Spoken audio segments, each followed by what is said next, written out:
Tar road approach. ನಿಮಗೆ ತಾರ್ road ಇಲ್ಲಿಂದ ಬಂದ್ಬಿಟ್ಟು 2 ಕಿಲೋಮೀಟರ್ ಆಗುತ್ತೆ. ನ್ಯಾಷನಲ್ ಹೈವೇ ಈ ಕಡೆನೂ ವಿಲೇಜ್ಗೆ ಹೋಗುತ್ತೆ ರೋಡು. ಈ ರೋಡ್ಗೆ ಅಪ್ರೋಚ್ ಆಗಿ ನಿಮಗೆ ತಾರ್ ರೋಡ್ಗೆ ಅಪ್ರೋಚ್ ಇದೆ ಲ್ಯಾಂಡ್ ಇದು.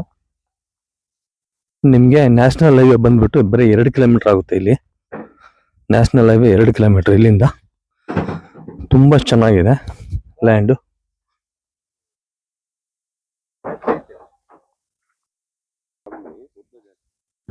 ನೋಡಿ ಇದೆ ಲ್ಯಾಂಡು.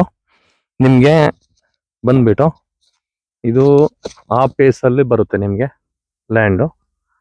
ನೋಡಿ ಅಲ್ಲಿ ತಾರ್ ರೋಡ್ ಬರುತ್ತೆ, ಇದ್ರ ಹಿಂಭಾಗನೂ ತಾರ್ ರೋಡ್ ಬರುತ್ತೆ, ಇದ್ರ ಪಕ್ಕಕ್ಕೂ ತಾರ್ ರೋಡ್ ಬರುತ್ತೆ. ಇದಕ್ಕೆ ಅಟ್ಯಾಚ್ ಆಗಿ ಒಳ್ಳೆ ಭೂಮಿ. ನೋಡಿ ಯಾವ ತರ ಕಡಲೆ ಬಂದಿದೆ. ಕಡಲೆ ತುಂಬಾ ನೀಟಾಗಿದೆ ಅಪ್ಟು. ಮತ್ತೆ ಈ ಕಡೆ ಬಂದ್ಬಿಟ್ಟು ನಿಮ್ಗೆ ನ್ಯಾಷನಲ್ ಹೈವೇ ಬರುತ್ತೆ. ನ್ಯಾಷನಲ್ ಹೈವೇ ಇಲ್ಲಿ ಬರುತ್ತೆ, ಬೆಂಗಳೂರು ಟು ಪೂನಾ.